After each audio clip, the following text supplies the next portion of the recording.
ನಮಸ್ಕಾರ ಫ್ರೆಂಡ್ಸ್ ಮತ್ತು ಹಿರಿಯರಿಗೂ ನಮಸ್ಕಾರ. ಯೂಟ್ಯೂಬ್ ಚಾನೆಲ್ಗೆ ಸ್ವಾಗತ. ನಾಳೆ ಆಷಾಢದ ಮೊದಲನೇ ಶುಕ್ರವಾರ. ಏನೇನು ತಯಾರು ಮಾಡ್ಕೊಂಡಿದ್ದೀರಾ ನೀವು ಪೂಜೆಗೆ? ನಂತರ ಕಮೆಂಟ್ಸ್ ಹಾಕಿ ತಿಳಿಸಿ. ಫಸ್ಟ್ ಪೂಜೆಗೆ ಬೇಕಾಗುವುದು ದೇವರ ಪಾತ್ರೆಗಳು, ಅಂದರೆ ಉಪಕರಣೆ ಅಂತಾರೆ ಅದಕ್ಕೆ. ಬಟ್ ಉಪಕರಣೆಗೆ ದೇವರ ಉಪಕರಣೆಯನ್ನು ಯಾರು ಚೆನ್ನಾಗಿ ತಿಕ್ಕಿ ಇಡ್ತಾರೋ ಅವರ ಉಪಕಾರ ದೇವರು ಎಂದೂ ಇಟ್ಕೊಳ್ಳೋದಿಲ್ಲ ಅಂತೆ. ಅದಕ್ಕೆ ದೇವರು ಯಾವುದಾದರೂ ರೀತಿಯಿಂದ ತೀರಿಸ್ತಾನಂತದನ್ನು. ಈಗ ದೇವಸ್ಥಾನದಲ್ಲಿ ಕೆಲವರು ಬೇಡ್ಕೊಂಡಿರ್ತಾರೆ, 21 ದಿವಸ ನಾನು ಈ ದೇವಸ್ಥಾನದಲ್ಲಿ ಸೇವೆ ಮಾಡ್ತೀನಿ ಉಪಕರಣೆ ತಿಕ್ಕೋದು ಅಂತ. ಕೆಲವು ಜನ 11 ದಿವಸ ಮಾಡ್ತೀವಿ ಅಂತ ಬೇಡ್ಕೊಂಡಿರ್ತಾರೆ. ಹಾಗೆ ಅದಕ್ಕೋಸ್ಕರ ಯಾವಾಗಲೂ ದೇವರ ಸಾಮಾನುಗಳನ್ನು ಚೆನ್ನಾಗಿ ನೀಟಾಗಿ ತಿಕ್ಕಿ ದೇವರಿಗೆ ಪೂಜೆ ಮಾಡಬೇಕು. ಅದರಿಂದ ನಮಗೆ ಅವನ ಆಶೀರ್ವಾದ ಪೂರ್ಣ ಸಿಗ್ತದಂತೆ. ಅಂದರೆ ಈಗ ಗಂಧ ತೇಯ್ತೇವಲ್ಲ, ಆ ಗಂಧ ತೇಯ್ದದ್ದಕ್ಕೆ ಅವನು ದೊಡ್ಡ ಉಪಕಾರ ತೀರಿಸ್ತಾನಂತೆ ನಮಗೆ. ನೀನು ಯಾರಿಗಾದ್ರೂ ಹೇಳಿ ಗಂಧ ತೇಯಿಸ್ಕೊಂಡು ನೀನು ನನಗೆ ಪೂಜೆ ಮಾಡೋದು ಬೇಡ, ನೀನೇ ಗಂಧ ತೇಯ್ದು ನನಗೆ ಗಂಧ ಹಚ್ಚು ಅಂತ ಹೇಳ್ತಾನಂತೆ ದೇವರು. ಅಂದರೆ ನಿಮ್ಮ ಶರೀರವನ್ನು ಗಂಧದ ಹಾಗೆ ನೀವು ಸವಿಸಬೇಕು ದೇವ್ರಿಗೋಸ್ಕರ. ಅಂದರೆ ಅವನು ನಮಗೆ ಪ್ರತ್ಯಕ್ಷನೂ ಆಗ್ಬೋದು ಅಥವಾ ಆಶೀರ್ವಾದನೂ ಕೊಡ್ಬೋದು. ಯಾವುದಾದ್ರೂ ರೀತಿಯಿಂದ ಬಂದು ಅವನು ನಮಗೆ ಹೆಲ್ಪ್ ಮಾಡ್ತಾನಂತ ಹಿಂಗೆ ಒಂದು ಭಕ್ತಿ ಭಾವ ಇರ್ತದೆ. ಅದಕ್ಕೋಸ್ಕರ ಈಗ ಕೆಲವೊಂದು ತೋರಿಸ್ತೇನೆ ನಾನು ನಿಮಗೆ, ನೋಡಿ ಲಕ್ಷ ಕೊಟ್ಟು.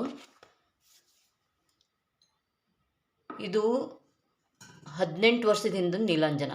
ಇದು ನಾವು ತಿರುಪತಿಗೆ ಹೋಗಿದ್ವಿ, ಆವಾಗ ತೊಗೊಂಡಿದ್ದು. ಇನ್ನೂ ಹೀಗೆ ಹೊಸದಿದ್ದಂಗಿದೆ. ಅಂದರೆ ಇದಕ್ಕೇನು ನಾವು ಸರಿಯಾಗಿ ತಿಕ್ಕಿ ಇಡ್ತೀವಿ ಯಾವಾಗಲೂ. ಇದು ತಿರುಪತಿಯಲ್ಲೇ ತೊಗೊಂಡಿದ್ದು. ಇದು ನೋಡಿ, ಇದು ಏನಿಲ್ಲ ಅಂತಂದ್ರೂ ಒಂದು 13-14 ವರ್ಷ ಆಯ್ತು ತೊಗೊಂಡು. ಒಂಚೂರು ಗ್ರೀನ್ ಅಂತಿಲ್ಲ ಅಥವಾ ಏನೋ ಸಿಕ್ಕೊಂಡದಪ್ಪ ಅದು ಹೊಲಸು ತೆಗಿಲಿಕ್ಕೆ ಬರೋದಿಲ್ಲ ಅಂತಿಲ್ಲ, ಏನಿಲ್ಲ, ಎಲ್ಲ ಕ್ಲೀನ್ ಇದೆ. ಹೌದಾ? ಈಗ ಇವು ಇನ್ನೂ ಕ್ಲೀನ್ ಮಾಡಬೇಕೀಗ ಇವೆಲ್ಲ. ನಿಮಗೊಂದು ಟ್ರಿಕ್ ತೋರಿಸ್ತೀನಿ, ಬೇಗ ಕ್ಲೀನ್ ಆಗೋಂಗೆ. ಜಾಸ್ತಿ ಮೆಹನತ್ ಆಗೋದಿಲ್ಲ ಅದಕ್ಕೆ, ಅಂದರೆ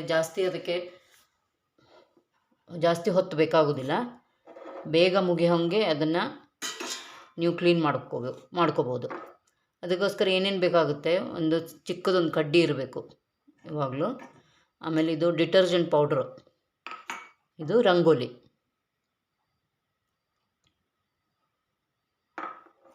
ಇಷ್ಟು ತಗೋಬೇಕು. ಈಗ ನಾನು ತೋರಿಸ್ತೇನೆ ನೋಡಿ.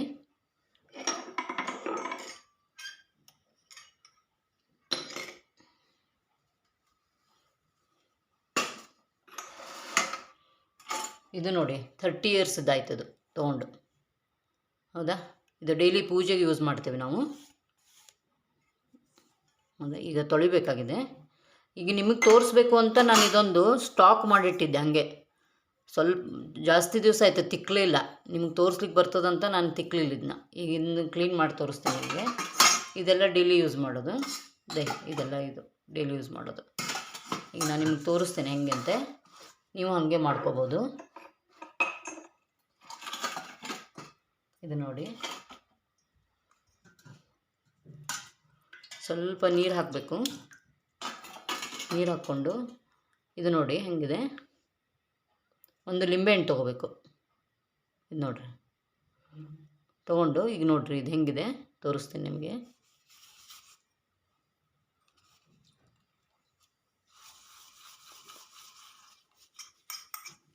ಹೊಸದಾದಂಗೆ ಆಗ್ತದೆ ಇದು.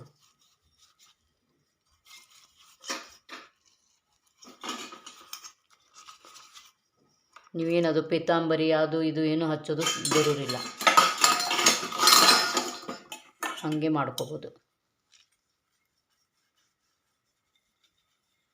ಇದು ನಾನು ರೂಮಲ್ಲೇ ತೋರಿಸ್ತಿದ್ದೀನಿ, ಅದಕ್ಕೆ ಒಂದು ಸ್ವಲ್ಪ ಕೆಳಗಡೆ ಎಲ್ಲ ಇಟ್ಕೋಬೇಕಾಗ್ತದೆ, ಕೆಳಗೆ ಬೀಳ್ತದಲ್ಲ.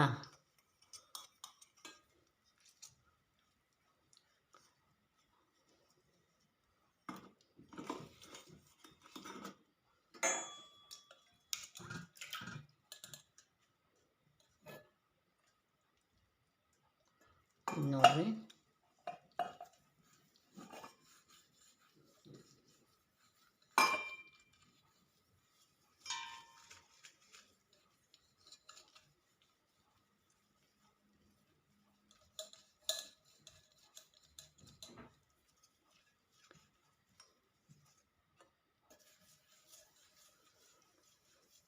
ಹೆಂಗಿರ್ತದೆ ಡೈಲಿ ತಿಕ್ಕೋತಾ ಇರಬೇಕು. ಅಂದರೆ ಇಷ್ಟು ಕಪ್ಪಾಗೋದಿಲ್ಲ. ನಾನು ನಿಮ್ಗೆ ತೋರಿಸ್ಬೇಕು ಅಂತ ಇದನ್ನು ಕಪ್ ಮಾಡಲಿಕ್ಕೆ ಅಂತ ಇಟ್ಟಿದ್ದೆ. ಅದು ನೀವು ತುಂಬ ದಿವಸ ಆಯಿತು ತಿಕ್ಕಲೇ ಇಲ್ಲ. ಇವೆಲ್ಲ ಡೈಲಿ ತಿಕ್ಕೋತೀನಿ.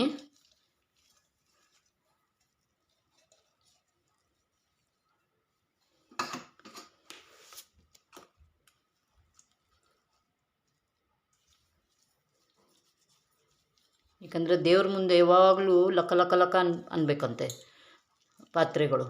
ಬೆಳ್ಳಿ ಸಾಮಾನ, ಹಿತ್ತಾಳಿ, ತಾಮ್ರ, ಅವನು ಖುಷಿಯಾಗಿರ್ತಾನಂತಂದರೆ ಚೆನ್ನಾಗಿ ಎಷ್ಟು ಪ್ರಸನ್ನಾಗಿ ನನಗೆ ಪ್ರಸನ್ನ ಅನ್ನಿಸ್ತದೆ ಅವನಿಗೆ. ಎಲ್ಲ ಚೆನ್ನಾಗಿ ಮಾಡಿ ಪೂಜೆ ಮಾಡಿದ್ರಂತೆ. ಅದಕ್ಕೆ ಈಗ ನಮಗೆ ಹೆಂಗೆ ನೋಡ್ರಿ, ಡೈಲಿ ಸ್ನಾನ ಮಾಡಬೇಕು, ಎಲ್ಲ ಪೌಡ್ರ್ ಬೇಕು, ಕ್ರೀಮ್ ಬೇಕು, ಎಲ್ಲ ನಮಗೆ ಹೆಂಗೆ ಬೇಕಾಗ್ತದೆ ಅವನಿಗೂ ಹಂಗೆ ಬೇಕಾಗ್ತದೆ.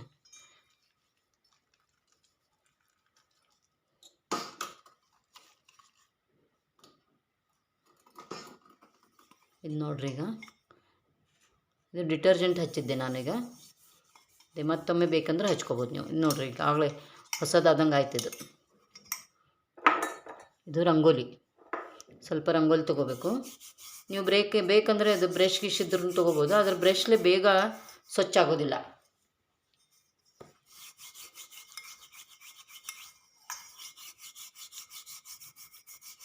ಜಾಸ್ತಿ ಪ್ರೆಷರು ಹಾಕೋದಕ್ಕೂ ಬೇಕಾಗಲ್ಲ. ಬೇಕಂದ್ರೆ ನಿಮ್ಮ ಮನೆಯಲ್ಲಿ ಪಿತಾಂಬರಿ ಇದ್ರೂ ಹಚ್ಬೋದು. ಇದನ್ನು ನಿಂಬೆಹಣ್ಣು ಹಚ್ಚಿ, ಡಿಟರ್ಜೆಂಟ್ ಹಚ್ಚಿ, ಆಮೇಲೆ ಮೇಲೆ ಪಿತಾಂಬರಿ ಇದ್ದರೂ ಹಚ್ಬೋದು. ಅದನ್ನು ನಾನು ಹೆಚ್ಚಾಗಿ ರಂಗೋಲಿನೇ ಹಚ್ಚೋದು. ರಂಗೋಲಿಲಿ ಏನಾಗುತ್ತದೆ, ಜಾಸ್ತಿ ಅದು ಡಾಟ್ಸ್ ಅದು ಬೀಳೋದಿಲ್ಲ. ಆಮೇಲೆ ಇನ್ನೊಂದು ಏನಂದರೆ, ಎಲ್ಲರೂ ನೀರಿದ್ದರೆ ಒಳ್ಳೆಯದಾಗುತ್ತೆ. ಇಲ್ಲಾಂದರೆ ಬೋರ್ ನೀರು, ಬಾವಿ ನೀರು ಅಂಥದ್ದೆಲ್ಲ ಇರ್ತದಲ್ಲ, ಮಿಕ್ಸ್ ನೀರು, ಬೋರಿಂಗದ್ದು ಅಂಥವು ಇಲ್ಲದಿದ್ದರೆ ಏನು ಮಾಡಬೇಕು, ತೊಳೆದು ನೀರಲ್ಲಿ ತೊಳ್ಕೊಂಡಾದ್ಮೇಲೆ ಅದನ್ನು ಒಂದು ಕಾಟನ್ ಬಟ್ಟೆಯಿಂದ ಒರೆಸಿ ಇಟ್ಬಿಟ್ರೆ ಅದು ಏನು ಸ್ಪಾಟ್ ಬೀಳೋದಿಲ್ಲ ಅದ್ರ ಮೇಲೆ.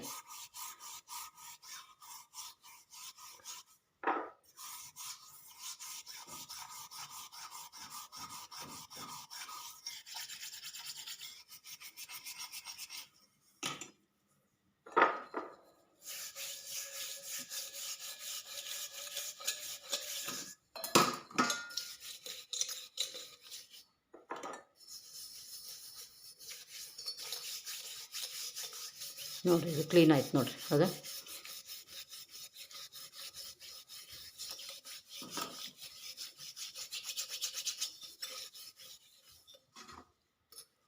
ಮತ್ತು ಬೇಕಂದ್ರೂ ಹಚ್ಕೋಬೋದು ನೀವು ಹಿಂಗೆ. ಅದೇ ಹಿಂಗೆ ಹಚ್ಕೋತೇವೆ, ಹಂಗೆ ಕ್ಲೀನ್ ಆಗ್ತದೆ.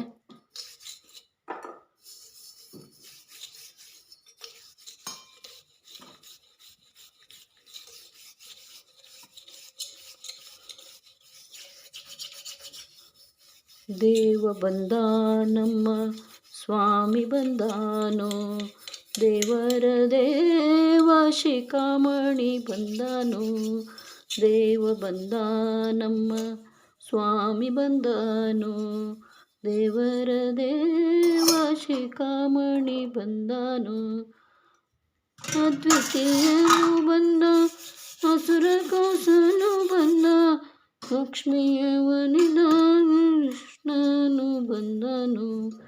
ದೇವ ಬಂದ ನಮ್ಮ ಸ್ವಾಮಿ ಬಂದನು, ದೇವರ ದೇವ ಶಿಖಾಮಣಿ ಬಂದನು.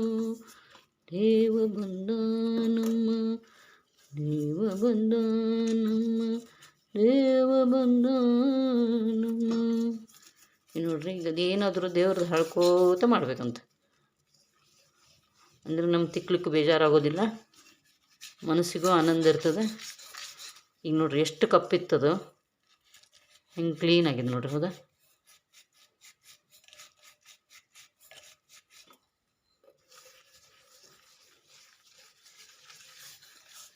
ಈಗ ಒಂದು 5 ನಿಮಿಷ ಇಡೋಣ ಬೇಕಿದ್ರೆ ಇದನ್ನ.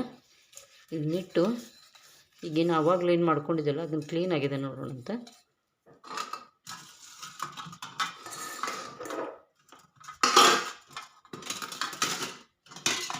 ಇವು ಎಲ್ಲ ನೋಡಿರಿ, ಇದು ತಿರುಪತಿಯಿಂದನೇ ತೊಗೊಂಬಂದಿದ್ದು ಇವೆಲ್ಲ ನಾವು.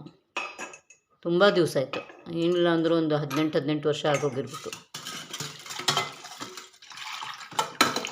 ಇದಂತೂ 25-26 ವರ್ಷ ಆಯ್ತಿದ್ದು ನೀಲಾಂಜನ. ಇದು ತಿರುಪತಿಯಿಂದನೇ ತಂದಿದ್ದು. ಅಲ್ಲಿ ತಿರುಪತಿಲಿ ಹೋದರೆ ಚೆನ್ನಾಗಿ ಸಿಗ್ತಾವೆ ರೀ ನೀಲಾಂಜನ ಸೊಮೆ ಅಂತೆಲ್ಲ ಚೆನ್ನಾಗಿರ್ತಾವೆ. ಅಲ್ಲಿಂದ ತೊಗೊಂಬಂದಿದ್ದೆಲ್ಲ ಚೆನ್ನಾಗಿ ಬಂದಾವೆ ನಮಗೆ. ನೀವು ಹೋದಾಗ ತೊಗೊಂಬರ್ಬೋದು. ಇದು ನೋಡಿರಿ, ಕ್ಲೀನ್ ಆಯ್ತು ನೋಡಿರಿ. ಹೌದಾ? ಈಗ ಒಣಗಿದ ಮೇಲೆ ಇನ್ನೂ ಚೆನ್ನಾಗಿ ಫ್ರೆಶ್ಶಾಗಿ ಕಾಣಿಸ್ತದೆ. ಹೊಸದು ಶಾಪ್ನಿಂದ ತೊಗೊಂಡಿರ್ತೇವಲ್ಲ ಹಂಗೆ ಕಾಣಿಸ್ತದೆ. ಈಗ ಇಲ್ಲೇ ನಾನು ಒಳಗಡೆನೇ ತೋರಿಸ್ತಿದ್ದೀನಿ, ಅದಕ್ಕೆಲ್ಲ ನೀರು ಚೆಲ್ತದೆ. ಹಾಂ, ಹೀಗೆ ನೀವು ಹೀಗೆಲ್ಲ ತೊಳ್ಕೊಂಡು ಕ್ಲೀನ್ ಮಾಡಿಕೊಂಡು ದೇವ್ರಿಗೆ ಪೂಜೆ ಮಾಡಬೇಕು. ಇದು ತೋರಿಸ್ತೀನಿ ಅಂದರೆ ಇದೆಷ್ಟು ಕರ್ಗಾಗಿತ್ತು ನೋಡಿರಿ, ಕಪ್ಪಾಗಿತ್ತಲ್ಲ. ಇದು ನೋಡಿರಿ, ಬೆಳ್ಳಗಾಗಿದೆ ನೋಡಿರಿ. ಹೌದಾ? ಹ್ಞೂ. ಮತ್ತು ಇನ್ನೊಂದೇನೆಂದರೆ, ಇವು ನಳಿಕೆ ಏನಿರ್ತಾವಲ್ಲ, ಹೀಗೆ ಕಡ್ಡಿಲೆಲ್ಲ ಸ್ವಚ್ಛಗೆ ಮಾಡಿಕೊಂಡು ಕ್ಲೀನ್ ಮಾಡ್ಕೋಬೋದು.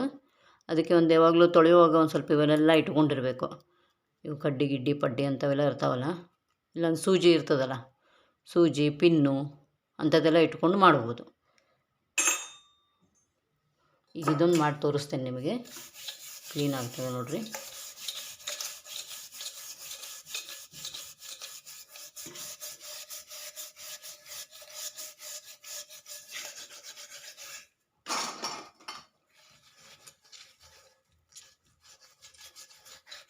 ಶ್ರೀನಿವಾಸ ಗೋವಿಂದ, ವೆಂಕಟರಮಣ ಗೋವಿಂದ, ಭಕ್ತವತ್ಸಲ ಗೋವಿಂದ, ಭಗವತ ಪ್ರಿಯ ಗೋವಿಂದ, ಗೋವಿಂದ ಹರಿ ಗೋವಿಂದ, ಗೋಕುಲನಂದನ ಗೋವಿಂದ, ಮತ್ಸ್ಯಕುರ್ಮ ಗೋವಿಂದ, ಮಧುಸೂದನ ಹರಿ ಗೋವಿಂದ, ವರಾಹಮೂರ್ತಿ ಗೋವಿಂದ, ಗೋವಿಂದ ಹರಿ ಗೋವಿಂದ, ಗೋವಿಂದ ಹರಿ ಗೋವಿಂದ, ಗೋಕುಲನಂದನ ಗೋವಿಂದ. ಹಿಂಗೆ ದೇವ್ರ ನಾಮಸ್ಮರಣೆ ಮಾಡ್ಕೋತ ಮಾಡಿದ್ರೆ ಚಲೋ ಇರ್ತದೆ.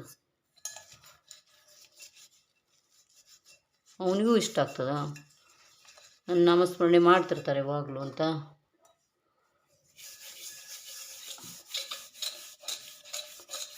ಅವ ಮೇಲೆ ಕುತ್ಕೊಂಡು ಎಲ್ಲ ನೋಡ್ತಿರ್ತಾನೆ.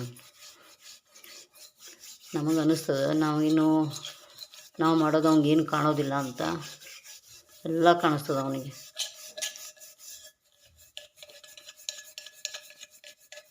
ದೇವ್ರಿಗೆ ಮಾತ್ರ ಯಾರಿಗೂ ಏನು ಸುಳ್ಳು ಹೇಳಕ್ಕೆ ಬರೋದಿಲ್ಲ. ಬೇಕಾದವ್ರಿಗೆ ಬೇಕಾದ ಸುಳ್ಳು ಹೇಳ್ಬೋದು, ದೇವ್ರಿಗೆ ಮಾತ್ರ ಸುಳ್ಳು ಹೇಳಕ್ಕೆ ಬರೋದಿಲ್ಲ ನೋಡ್ರಿ. ಹಿಂಗೆ ಇವೆಲ್ಲ ನೀವು ಕ್ಲೀನ್ ಮಾಡ್ಕೋಬೇಕು. ಇದು ಏನಾಗಿದೆ, ನಡುವ ಹಾಲು ಉಕ್ಕರಿ ಸಿಕ್ತಿದ್ರೊಳಗೆ, ಅದು ಕಪ್ಪು ಉಳಿದಿದ್ದು ನೋಡ್ರಿ. ಇನ್ನು ಅದು ಹೋಗ್ವಲ್ತು, ಇದೆಲ್ಲ ಹೋಗ್ಬಿಡ್ತು ನೋಡ್ರಿ. ನೀರಿನ ಸ್ಪಾಟ್ ಇದೆಯಲ್ಲ ಅದು ಹೋಯಿತು. ಇದೇನು ಹಾಲು ಉಕ್ಕರಿಸಿದ್ವಲ್ಲ ಅದು ಒಲೆ ಮೇಲೆ, ಒಲೆ ಅಂದರೆ ಒಂದು ಸ್ವಲ್ಪ ರಥಸಪ್ತಮಿ ದಿವಸ ಇದನ್ನು ಮಾಡ್ತಾರಲ್ಲ, ಹಿಂಗೆ ಒಂದು ಸ್ವಲ್ಪ ಕಟ್ಗೆ ಚೂರು ಅದು ಇದು ತೊಗೊಂಡು ಒಂದು ಸ್ವಲ್ಪ ಹಾಲು ಉಕ್ಕರಿಸ್ತೇವಲ್ಲ, ಹಂಗೆ ಉಕ್ಕರಿಸಿತ್ತು. ಅದಕ್ಕೆ ಅದು ಹೋಗುವಲ್ದಾಗ್ಯದ. ಇನ್ನೊಂದು 2 ಸಲ ತೆಕ್ಕಿದ್ರೆ ಹೋಗ್ತದೆ ಹಂಗೆ. ಅದು ಒಲೆ ಮೇಲಿಂದ ಕಪ್ಪದಲ್ಲ, ಅದಕ್ಕೆ ಹೋಗ್ತಾ ಇಲ್ಲ. ಇದು ಬಾಕಿದೆಲ್ಲ ನೀರಿಂದೆಲ್ಲ ಕಪ್ಪು ಹೋಯ್ತು ನೋಡ್ರಿ. ಎಷ್ಟು ಕಪ್ಪಿತ್ತದು ಇದೆಲ್ಲ ಹೋಗಿದೆ.